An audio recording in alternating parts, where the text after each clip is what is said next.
वासुदेवाय। ॐ अज्ञानतिमिरान्धस्य ज्ञानाञ्जनशलाकया चक्षुरुन्मिलितं येन तस्मै श्री गुरवे नमः। सब भक्तों का स्वागत है प्रातःकालीन श्रीमद् भागवत के पाठ में। हम श्रवण कर रहे हैं श्रीमद् भागवतम के पहले स्कंद सर्ग के अंतर्गत अध्याय 11वां, भगवान श्री कृष्ण का द्वारका में आगमन। राजमार्गं गते कृष्णे द्वारकाया कुलस्त्रियः हार्म्यान्यारोरुह विप्र तदीक्षण महोत्सवाः। जब भगवान राजमार्ग से होकर जा रहे थे तो द्वारका के प्रतिष्ठित परिवारों की सभी स्त्रियां भगवान का दर्शन करने के लिए अपने अपने महलों की अट्टारियों पर चढ़ गई। इसे वे एक महान उत्सव समझ रही थी। भगवान का दर्शन करना निस्संदेह अपने आप में एक महोत्सव है। जैसा कि द्वारका नगर की स्त्रियों ने माना था, इसे आज भी भारत की श्रद्धालु स्त्रियां इसी तरह मानती हैं। विशेषकर झूलना तथा जन्माष्टमी उत्सवों के अवसरों पर भगवान के मंदिर में, जहां उनके शाश्वत दिव्य रूप की पूजा की जाती है, स्त्रियां सर्वाधिक संख्या में जुटती हैं। मंदिर में स्थापित भगवान का दिव्य स्वरूप साक्षात भगवान से भिन्न नहीं होता। भगवान का ऐसा स्वरूप अर्चा विग्रह या अर्चा अवतार कहलाता है और इस भौतिक जगत के असंख्य भक्तों की भक्ति को सरल बनाने के लिए भगवान की अंतरंगा शक्ति द्वारा इसे विस्तार किया जाता है। भौतिक इंद्रियां भगवान की आध्यात्मिक प्रकृति की अनुभूति नहीं कर पाती। अतएव भगवान अर्चा विग्रह रूप में स्वयं को प्रकट करते हैं, जो बाह्य रूप से मिट्टी, काठ तथा पत्थर का बना होता है, लेकिन इसमें कोई भौतिक कल्मश नहीं होता। भगवान कैवल्य होने के कारण उनमें कोई भौतिक पदार्थ नहीं रहता। वे अद्वितीय हैं, अतएव वे भौतिक धारणा से कल्मशग्रस्त हुए बिना किसी भी रूप में प्रकट हो सकते हैं। अतएव भगवान के मंदिर के सारे उत्सव जिस रूप में वे मनाए जाते हैं, उन उत्सवों के समान होते हैं, जो लगभग 5000 वर्ष पूर्व द्वारका में भगवान के वास के दिनों में मनाए जाते थे। प्रामाणिक आचार्य जो ईश तत्व के विज्ञान से भली भांति परिचित होते हैं, ऐसे भगवत मंदिरों की स्थापना विधि विधानों के अंतर्गत सामान्य लोगों की सुविधा के लिए करते हैं।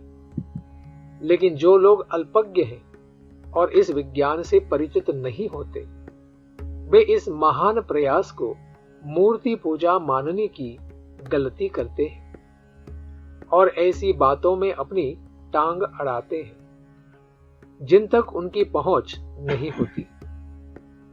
अतएव वे स्त्रियां या पुरुष जो भगवान के दिव्य स्वरूप की झांकी प्राप्त करने के लिए भगवान के मंदिरों में उत्सव रचाते हैं, भगवान के दिव्य रूप में विश्वास न करने वालों से 1000 गुना धन्य है। इस श्लोक से प्रतीत होता है कि द्वारका के निवासी बड़े बड़े महलों के मालिक थे। यह नगर की समृद्धि का द्योतक है। स्त्रियां जुलूस को देखने तथा भगवान की झांकी प्राप्त करने के उद्देश्य से अट्टारियों पर चढ़ गई। स्त्रियां मार्गों की भीड़ के बीच में नहीं गई और इस तरह उनकी प्रतिष्ठा भली भांति बनी रही। वहां पर मनुष्य के साथ बनावटी समानता नहीं थी। स्त्री को पुरुष से पृथक रखकर उसकी प्रतिष्ठा की अधिक अच्छे ढंग से रक्षा की जा सकती है। स्त्री पुरुषों को बेरोक टोक मिलना जुलना नहीं चाहिए। नित्यं निरीक्षमाणानां यदपि द्वारकौकसां न वितृप्यन्ति हीदृशः श्रियो धामांगमच्युतम्। द्वारकावासी समस्त सौंदर्य के आगार अच्युत भगवान को नित्य निहारने के अभ्यस्त थे, फिर भी वे कभी तृप्त नहीं होते थे। जब द्वारका नगर की स्त्रियां अपने अपने महलों की अट्टारियों पर चढ़ गई तो उन्होंने यह कभी नहीं सोचा कि इससे पूर्व उन्होंने अच्युत भगवान के सुंदर शरीर को अनेक बार देखा था। इससे संकेत मिलता है कि उनके भगवत दर्शन की इच्छा से स्त्रियां तृप्त नहीं हुई थी। यदि कोई भौतिक वस्तु बारंबार देखी जाती है तो उसके प्रति तृप्ति के नियमानुसार आकर्षण का कम होना स्वाभाविक है, लेकिन यह तृप्ति का नियम भौतिक वस्तुओं पर लागू होता है। आध्यात्मिक जगत में तो इसकी गुंजाइश नहीं रहती। यहां पर अच्युत शब्द बड़ा महत्वपूर्ण है, क्योंकि यद्यपि भगवान ने कृपा पूर्वक पृथ्वी पर अवतरित हुए थे, किंतु तो भी वे अच्युत थे। सारे जीव च्युत अर्थात पतनशील हैं, क्योंकि जब वे भौतिक जगत के संसर्ग में आ जाते हैं तो वे अपनी आध्यात्मिक पहचान तो खो देते हैं, जिसके कारण उनका भौतिक शरीर जन्म, वृद्धि, रूपांतर, परिस्थिति, क्षय तथा विनाश जैसे प्राकृतिक नियमों के अधीन रहता है। किंतु श्री भगवान का शरीर ऐसा नहीं होता है। वे अपने वास्तविक रूप में अवतरित होते हैं और भौतिक प्रकृति के नियमों द्वारा कभी भी प्रभावित नहीं होते। उनका शरीर प्रत्येक संभावित वस्तु का स्रोत है और अनुभवातीत समस्त शोभा का आगार है। अतएव भगवान के दिव्य शरीर का दर्शन करके किसी को भी तृप्ति नहीं होती, क्योंकि उसमें नित्य नवीन सौंदर्य दृष्टिगत होता ही रहता है। दिव्य नाम, रूप, गुण, पार्षद इत्यादि सभी आध्यात्मिक अभिव्यक्तियां हैं और श्री भगवान के पवित्र नाम का नाम कीर्तन करने तथा उनके गुणों का कथन करने में कभी तृप्ति नहीं होती और न भगवान के पार्षदों की ही कोई सीमा है। वे सबों के स्रोत हैं और असीम हैं। श्रियो निवासो यस्योरः पानमात्रं मुखं दृशां बाहवो लोकपालानां सारंगाणां पदाम्बुजम्। भगवान का वक्षस्थल श्री लक्ष्मी देवी का निवास स्थल है। उनका चांद जैसा मुखड़ा उन नेत्रों के लिए जलपात्र के समान है, जो सुंदर वस्तुओं के लिए सदैव लालायित रहते हैं। उनकी भुजाएं प्रशासक देवताओं के लिए आश्रय स्थल है और उनके चरण कमल उन शुद्ध भक्तों की शरण स्थली है, जो श्री भगवान के अतिरिक्त न तो कुछ कहते हैं न गाते ही हैं। मनुष्यों की अनेक कोटियां हैं और वे सभी भिन्न भिन्न वस्तुओं में भिन्न भिन्न प्रकार का भोग खोजती रहती हैं। कुछ ऐसे भी व्यक्ति हैं जो लक्ष्मी देवी की कृपा के इच्छुक रहते हैं। उन्हें वैदिक साहित्य में यह बताया है कि चिंतामणि धाम में श्री भगवान हजारों हजारों लक्ष्मियों के द्वारा पूरे भक्तिभाव सहित सेवित होते रहते हैं। यह धाम भगवान का दिव्य घर है, जहां सारे वृक्ष कल्पतरु हैं और प्रासाद पारस मणि के बने हुए हैं। वहां पर श्री भगवान अपने स्वाभाविक पेशे के तौर पर सुरभि गायों को वन में चराने ले जाते हैं। यदि हम श्री भगवान के शारीरिक सौंदर्य से आकृष्ट हों तो ये लक्ष्मियां स्वतः दिखाई पड़ती हैं। निर्विशेषवादी इन लक्ष्मियों को नहीं देख पाते क्योंकि वे शुष्क चिंतक होते हैं, लेकिन जो कलाकार हैं तथा सुंदर सृष्टि द्वारा अभिभूत रहते हैं, उन्हें चाहिए कि पूर्ण तुष्टि प्राप्त करने के लिए श्री भगवान का सुंदर मुख देखें। श्री भगवान का मुख समस्त सुंदरता का आगार है, जिसे वे सुंदर प्रकृति कहकर पुकारते हैं। वह तो उनकी मंद मंद मुस्कान है, और जिसे वे पक्षियों का कलरव कहते हैं, वे श्री भगवान की मरमर ध्वनियां हैं। ब्रह्मांड की व्यवस्था के लिए प्रशासनाधिकारी देवता होते हैं, और राज्य स्तर पर भी छोटे छोटे देवता होते हैं। वे सदैव अन्य प्रतियोगियों से भयभीत रहते हैं, किंतु यदि वे श्री भगवान की भुजाओं का आश्रय ले तो भगवान शत्रुओं के आक्रमण से सदैव उनकी रक्षा कर सकते हैं। प्रशासनिक सेवा में लगा हुआ श्री भगवान का श्रद्धालु दास आदर्श प्रशासनाधिकारी होता है, और वह सामान्य जनों के हितों की रक्षा भली भांति कर सकता है। अन्य तथाकथित प्रशासक राजतंत्र के प्रतीक होते हैं, जिनके द्वारा शासित लोगों को दुस्सह दुख सहने पड़ते हैं। प्रशासक गण भगवान की भुजाओं का संरक्षण प्राप्त करके सुरक्षित रह सकते हैं। परमेश्वर सभी वस्तुओं के सार हैं, अतएव वे सारम कहलाते हैं, और जो उनका गुणगान करते हैं वे सारंग कहलाते हैं। उनके भक्त हैं। शुद्ध भक्त तो भगवान के चरण कमलों के लिए लालायित रहते हैं। कमल के एक प्रकार का मधु होता है, जिसका दिव्य आस्वाद भक्तगण करते हैं। वे उन मधुमक्खियों के तुल्य हैं जो मधु के लिए सदा दौड़ती उड़ती रहती हैं। गौड़ीय वैष्णव संप्रदाय के महान भक्त आचार्य श्रील रूप गोस्वामी ने अपनी तुलना मधुमक्खी से करते हुए इस कमल मधु के विषय में एक गीत लिखा है। आशय है, हे मेरे भगवान कृष्ण, मैं आपकी प्रार्थना करता हूं। मेरा मन मधुमक्खी के समान है, जो थोड़ा कुछ मधु पाने के लिए बड़ा लालायित है। अतएव कृपा करके मेरी मन रूपी मधुमक्खी को आप अपने चरण कमलों में कृपा कर स्थान दें, जो समस्त दिव्य मधु के आगार हैं। मैं जानता हूं कि ब्रह्मा जैसे बड़े बड़े देवता लाखों वर्षों तक लगातार गहन ध्यान में तल्लीन रहकर भी आपके चरण कमलों के नाखूनों की द्युति को भी नहीं देख पाते।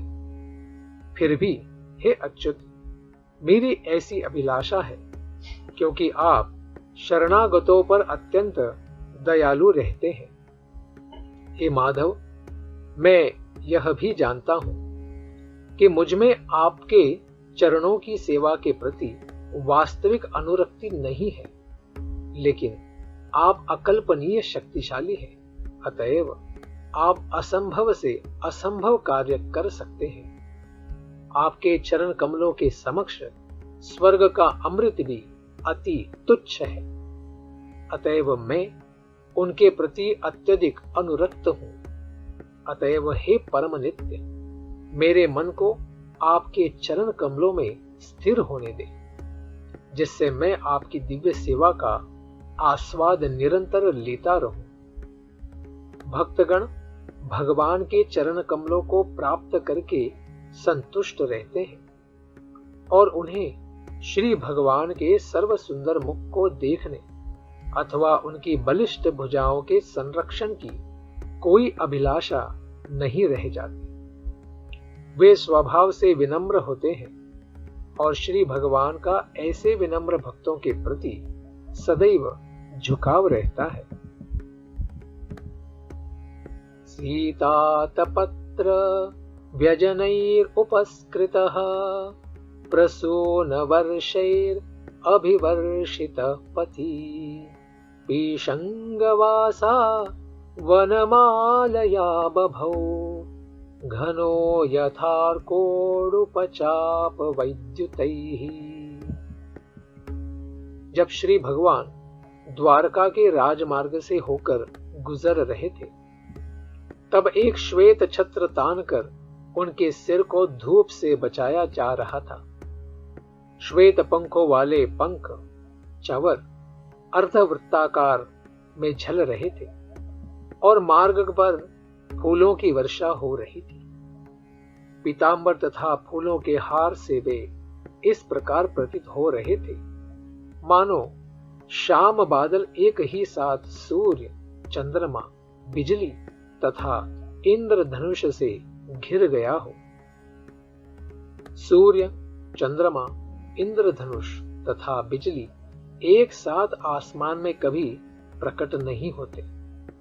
सूर्य के रहने पर चांदनी नगण्य बन जाती है और यदि बादल हो तथा इंद्रधनुष उगा हो तो फिर बिजली नहीं चमकती। श्री भगवान के शरीर की कांति वर्षा ऋतु के नवीन बादल जैसी है।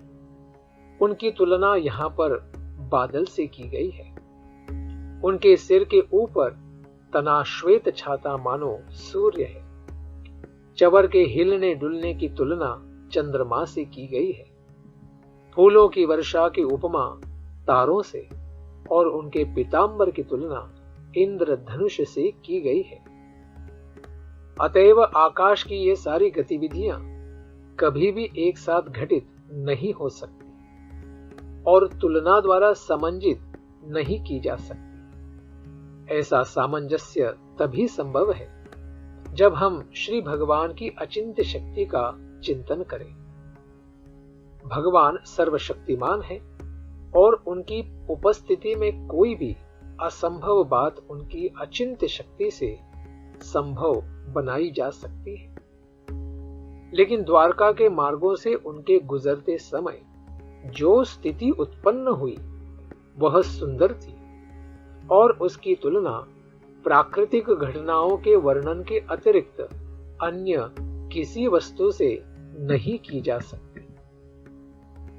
प्रविष्टस्तु गृहं पित्रोः परिष्वक्तः स्वमातृभिः ववन्दे शिरसा सप्त देवकी प्रमुखा मुदा।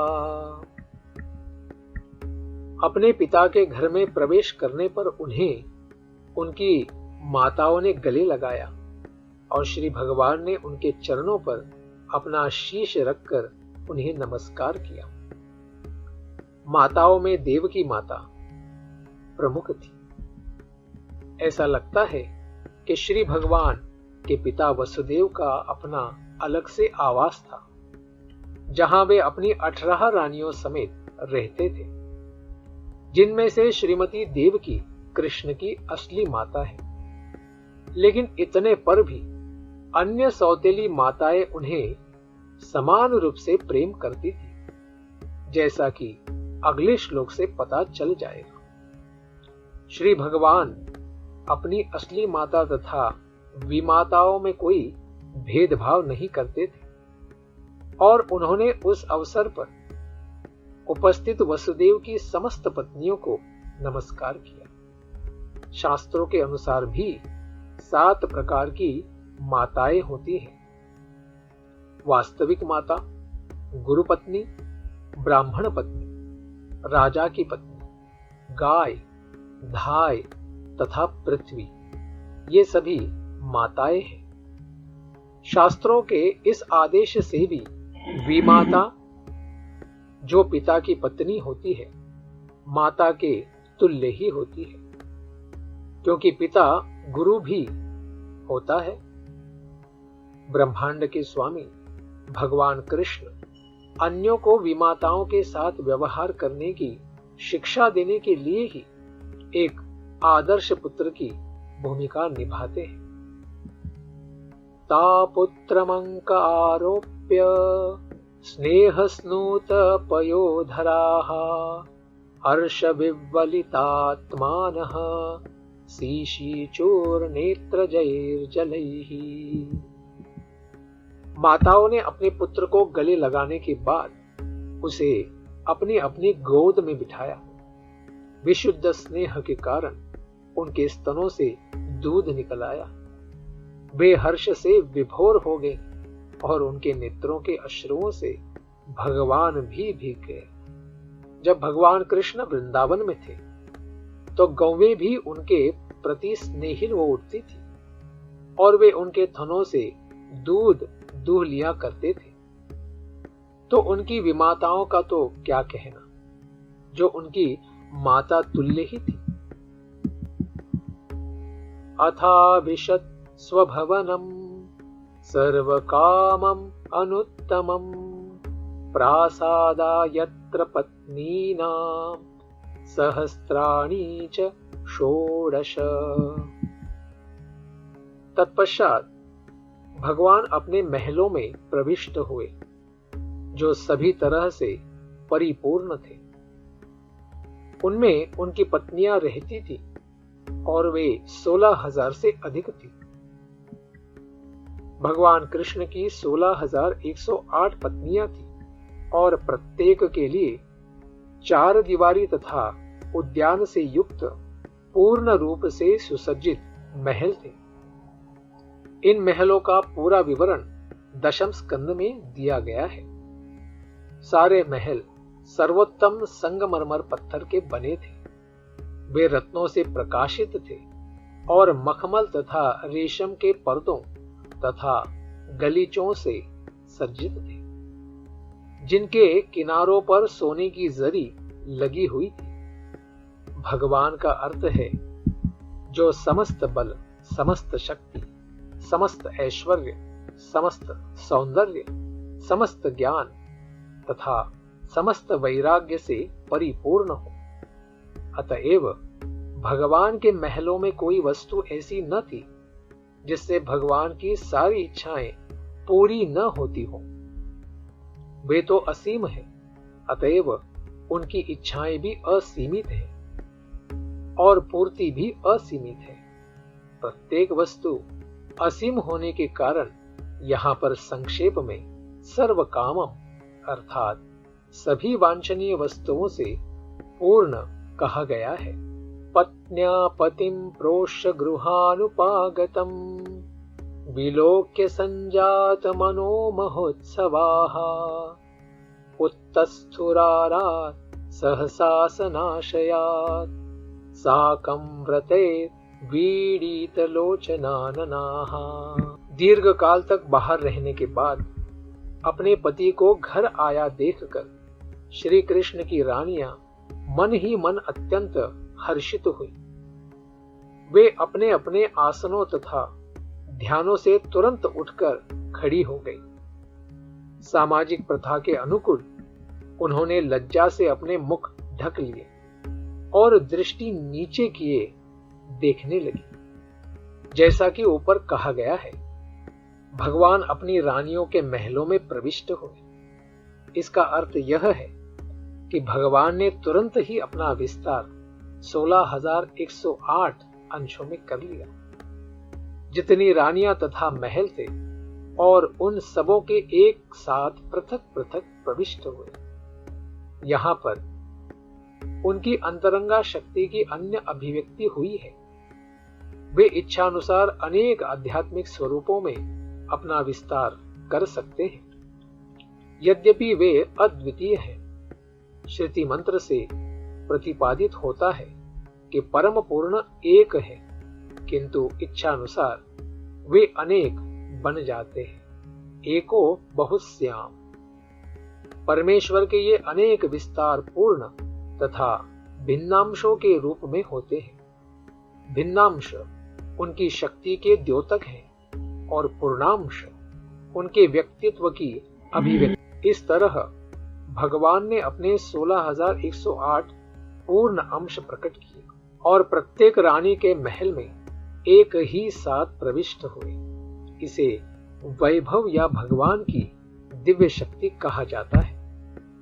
चूंकि वे ऐसा कर सकते हैं, अतएव उन्हें योगेश्वर भी कहा जाता है। सामान्यतया कोई योगी अपना अधिक से अधिक 10 गुना विस्तार कर सकता है, लेकिन भगवान इच्छानुसार कई हजार गुना या अनंत विस्तार भी कर सकते हैं। और श्रद्धालु लोग यह जानकर आश्चर्यचकित रह जाते हैं कि कृष्ण ने 16,108 विवाह किए, क्योंकि वे उन्हें अपने ही समान एक मानकर अपनी सीमित शक्ति से उनकी शक्ति की तुलना करते हैं। अतएव मनुष्य को यह जान लेना चाहिए कि भगवान कभी भी जीवों के स्तर पर नहीं होते। जीव उनकी तटस्था शक्ति के विस्तार मात्र है। मनुष्य को कभी सोचना भी नहीं चाहिए कि शक्तिमान तथा शक्ति समान होते हैं। यद्यपि शक्ति तथा शक्तिमान में गुण का केवल रंच मात्र अंतर है।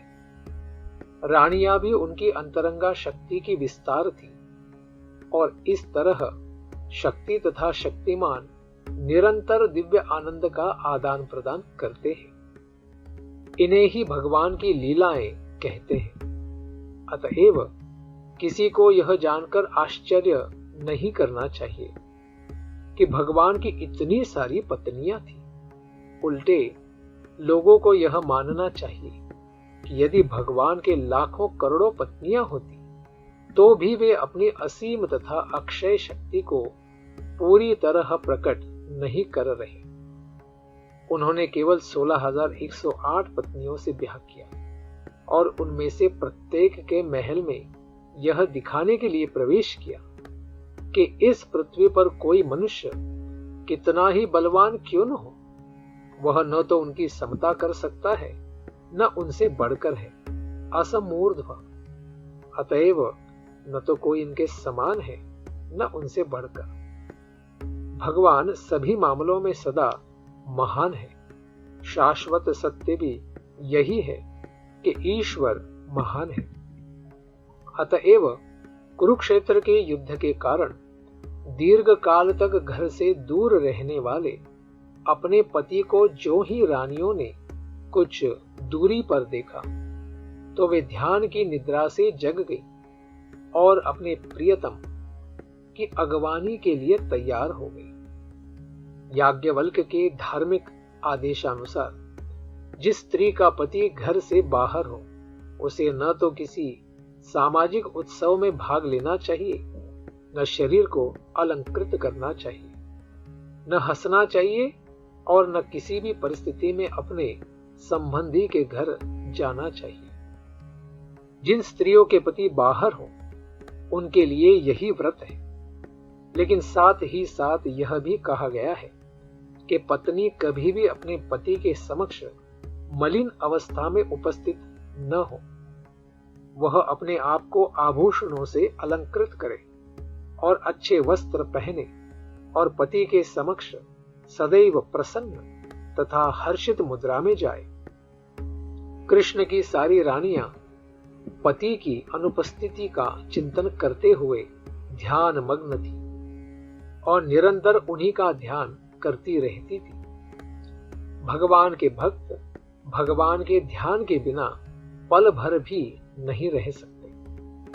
तो फिर रानियों के लिए क्या कहा जाए, जो द्वारका में भगवान की लीलाओं में रानी के रूप में अवतरित हुई लक्ष्मियां ही थी। वे श्री भगवान की उपस्थिति द्वारा या समाधि द्वारा उनसे कभी विलग नहीं की जा सकती। वृंदावन की गोपियां जब भगवान वन में गायें चराने के लिए बाहर जाते थे तो भगवान को भुला नहीं पाती थी।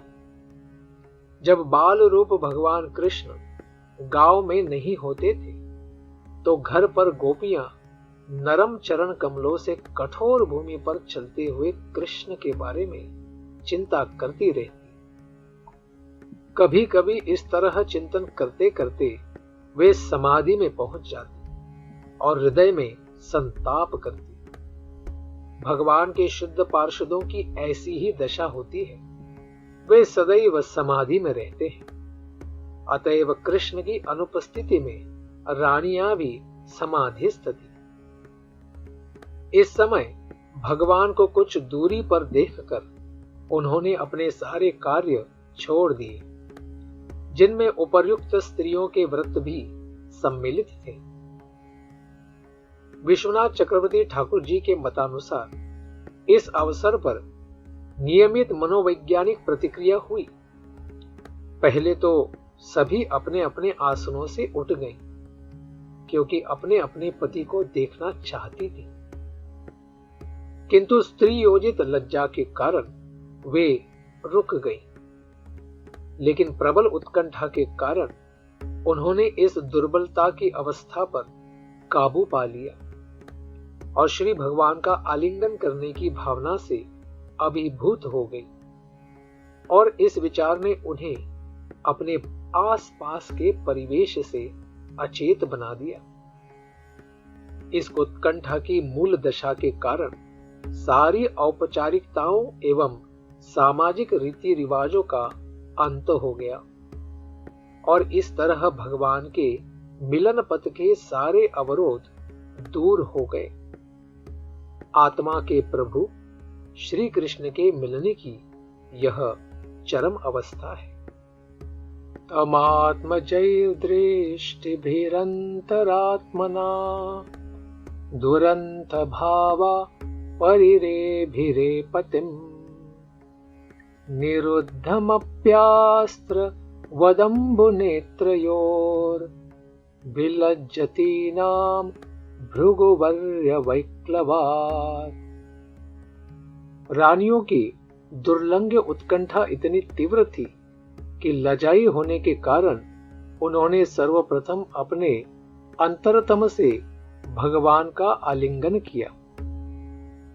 फिर उन्होंने दृष्टि से उनका आलिंगन किया और तब अपने पुत्रों को उनका आलिंगन करने के लिए भेजा, जो खुद ही आलिंगन करने जैसा है। लेकिन हे भृगुश्रेष्ठ, यद्यपि वे भावनाओं को रोकने का प्रयास कर रही थी, किंतु अनजाने उनके नेत्रों से अश्रु झलक आए। यद्यपि स्त्रियोचित लज्जा के कारण अपने प्रिय पति भगवान श्री कृष्ण का आलिंगन करने में अनेक अवरोध थे, लेकिन उन्होंने भगवान को देखकर उन्हें अपने अंतरतम में स्थापित करके तथा आलिंगन करने के लिए अपने पुत्र भेज करके इसे पूरा कर लिया। लेकिन इस पर भी काम अधूरा ही रहा और अत्यंत प्रयास करने पर भी उनकी आंखों से आंसू ढुलक आए। पुत्र को पिता का आलिंगन करने के लिए भेजना अप्रत्यक्ष रूप से पति का आलिंगन करने जैसा है, क्योंकि पुत्र माता के शरीर से ही विकसित होता है। पुत्र द्वारा आलिंगन पति पत्नी द्वारा काम भावना की दृष्टि से किए जाने वाले आलिंगन जैसा नहीं होता, लेकिन यह वात्सल्य की दृष्टि से तृप्तिदायक होता है। युगल संबंधों में दृष्टि द्वारा आलिंगन अधिक प्रभावशाली होता है। अतएव श्रील जीव गोस्वामी जी के अनुसार पति तथा पत्नी में इस प्रकार के भाव विनिमय में कुछ भी गलत नहीं है। यद्यप्यसौ पार्श्वगतो रहो गतस् तथापि तस्याङ्घ्रियुगं नवं नवम् पदे पदे का विरमेत तत्पदाश चलापि यच्छीर्ण जहाति करहिचित्। यद्यपि भगवान श्री कृष्ण निरंतर उनके पास थे और बिल्कुल अकेले भी थे, तो भी उनके चरण उन्हें नवीनतर लग रहे थे। यद्यपि लक्ष्मी जी स्वभाव से तो चंचल हैं, लेकिन वे भी भगवान के चरणों को नहीं छोड़ती थी। तो भला जो स्त्री एक बार उन चरणों की शरण में जा चुकी हो, वह उनसे किस प्रकार विलग की जा सकती है। बद्धजीव लक्ष्मी जी की कृपा के सदैव भूखे रहते हैं। यद्यपि स्वभाव से लक्ष्मी जी एक स्थान से दूसरे स्थान को जाती रहती है। भौतिक जगत में कोई कितना ही चतुर क्यों न हो, वह स्थायी रूप से भाग्यशाली नहीं होता। संसार के विभिन्न भागों में न जाने कितने विशाल साम्राज्य हुए हैं। संसार में न जाने कितने शक्तिशाली राजा हुए हैं और न जाने कितने भाग्यशाली पुरुष भी हो चुके हैं, लेकिन क्रमशः उन सबका क्षय ही हुआ है। यही प्रकृति का नियम है, लेकिन आध्यात्मिकता में स्थिति भिन्न होती है। ब्रह्म संहिता के अनुसार भगवान की सेवा में सैकड़ों हजारों लक्ष्मियां अत्यंत विनम्रता पूर्वक लगी रहती हैं। वे भगवान के साथ सदैव एकांत में होती है, तो भी भगवान का सानिध्य नीत नीत इतना नवीन लगता है कि वे क्षण भर के लिए भी भगवान को नहीं छोड़ पाती है। यद्यपि वे स्वभाव से चंचल हैं और इधर उधर विचरण करती रहती हैं, भगवान के साथ आध्यात्मिक संबंध इतना जीवंत होता है कि एक बार उनकी शरण में आ जाने पर भगवान का संग नहीं छोड़ा जा सकता। सारे जीव स्वभाव से स्त्रैण है। पुरुष या भोक्ता तो भगवान है और उनकी विभिन्न शक्तियों की सारी अभिव्यक्तियां भी स्त्रैण है। भगवद गीता में जीवों को परा प्रकृति अर्थात उच्चतर शक्ति की उपाधि दी गई है। भौतिक तत्व अपरा प्रकृति या निकृष्ट शक्ति है। ऐसी शक्तियां भोक्ता की तुष्टि के लिए व्यवहार में लाई जाती हैं। जैसा कि भगवद गीता में कहा गया है, परम भोक्ता तो स्वयं भगवान है। अतएव जब शक्तियों को सीधे भगवान की सेवा में लगाया जाता है तो उन्हें असली रूप प्राप्त होता है और तब शक्ति तथा शक्तिमान में कोई अंतर नहीं रह जाता। सामान्यतया किसी नौकरी में लगे लोग सदैव राज्य या सरकार के परम भोक्ता के अधीन कोई पद चाहते हैं। क्योंकि भगवान इस ब्रह्मांड के भीतर या बाहर की प्रत्येक वस्तु के परम भोक्ता है, अतएव उनकी सेवा में लगना हर्ष का ही विषय है। एक बार भगवान की परम सरकारी सेवा में लग जाने पर कोई भी जीव कभी उससे मुक्त होना नहीं चाहता। मनुष्य जीवन की सर्वोच्च सिद्धि भगवान की परम सेवा में लगना ही है।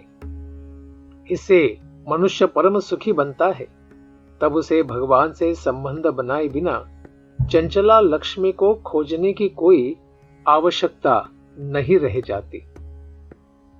एवं नृपाणाम क्षितिभार जन्मनाम अक्षोहिणीभिः परिवृत्त तेजसाम विधाय वैरम श्वसनो यथा नलम मीथो वधेनो परतो निरायुधः। पृथ्वी पर भार स्वरूप राजाओं को मारने के बाद भगवान को राहत मिली। वे अपनी सैन्य शक्ति, अपने घोड़ों, हाथियों, रथों, पैदल सेना के बल पर गर्वित थे। युद्ध में भगवान किसी दल में सम्मिलित नहीं हुए। उन्होंने बलशाली प्रशासकों में शत्रुता उत्पन्न की और वे आपस में लड़ गए। वे उस वायु के समान थे जो बांसों में घर्षण उत्पन्न करके आग लगा देती है। जैसा कि ऊपर कहा जा चुका है, जीव उन वस्तुओं का वास्तविक भोक्ता नहीं होता जो भगवान की सृष्टि के रूप में प्रकट होती है। श्री भगवान अपनी सृष्टि में प्रकट की गई प्रत्येक वस्तु के असली स्वामी तथा भोक्ता हैं। दुर्भाग्यवश माया के वश में आकर जीव प्रकृति के गुणों के आदेशानुसार मिथ्या ही भोक्ता बन जाता है। ईश्वर बनने की ऐसी मिथ्या भावना से गर्वित होकर मोहित जीव अनेकानेक कार्यों के द्वारा अपनी भौतिक शक्ति बढ़ाता है और इस तरह पृथ्वी का बोझ बन जाता है, और यहां तक कि पृथ्वी भले मानस के लिए रहने योग्य नहीं रह जाती। यह अवस्था धर्मस्य ग्लानि अर्थात मानव शक्ति का दुरुपयोग कहलाती है। जब इस प्रकार धर्म की ग्लानि प्रकट होने लगती है तो धर्मात्मा लोग धरती के लिए भार स्वरूप भ्रष्ट प्रशासकों द्वारा उत्पन्न विषम परिस्थिति में व्यग्र हो उठते हैं, और तब धर्मात्मा लोगों की रक्षा करने तथा संसार विभिन्न भागों के ऐसे प्रशासकों के भार को कम करने के लिए ही भगवान अपनी अंतरंगा शक्ति से अवतरित होते हैं। वे इन अवांछित प्रशासकों पर दया नहीं दिखाते, अपितु अपनी शक्ति से वे उनके बीच शत्रुता उत्पन्न कर देते हैं।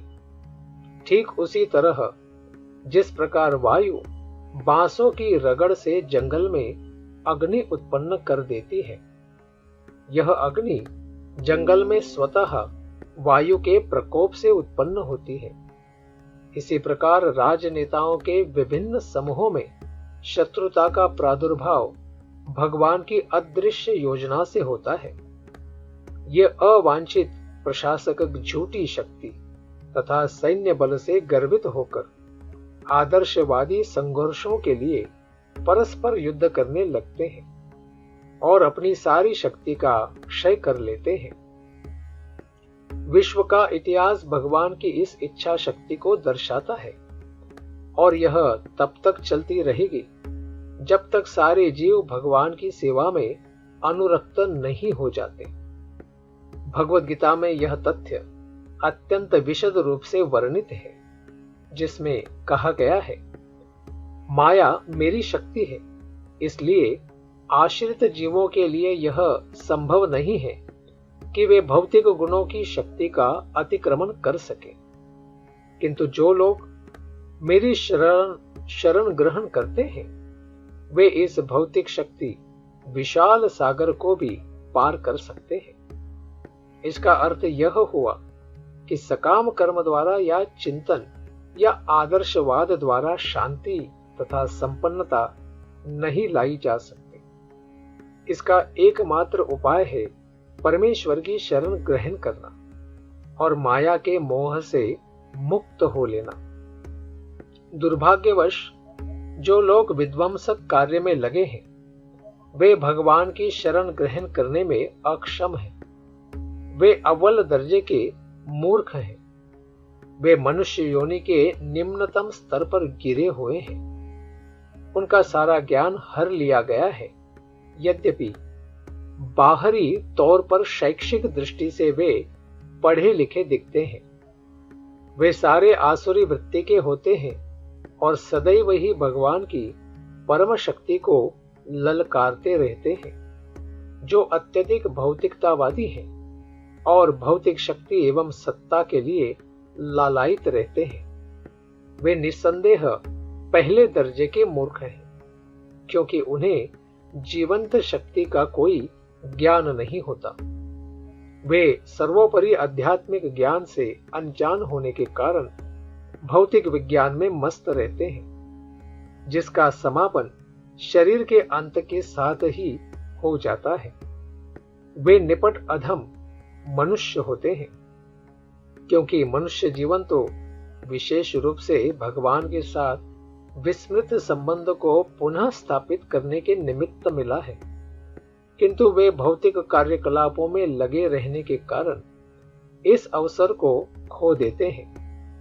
उनकी बुद्धि मारी जाती है, क्योंकि दीर्घकालीन तर्क वितर्क के बाद भी वे उन भगवान को नहीं जान पाते जो प्रत्येक वस्तु के सार सर्वस्व है। वे सारे के सारे आसुरी सिद्धांत वाले होते हैं और वे उसी तरह अपने किए कर्मों का फल भोगते हैं जिस तरह की रावण, हिरण्यकशिपु, कंस तथा अन्य भौतिकतावादी शूरवीरों ने भोगा है। हरे कृष्णा कृष्ण कृष्ण हरे हरे, हरे राम राम राम हरे हरे।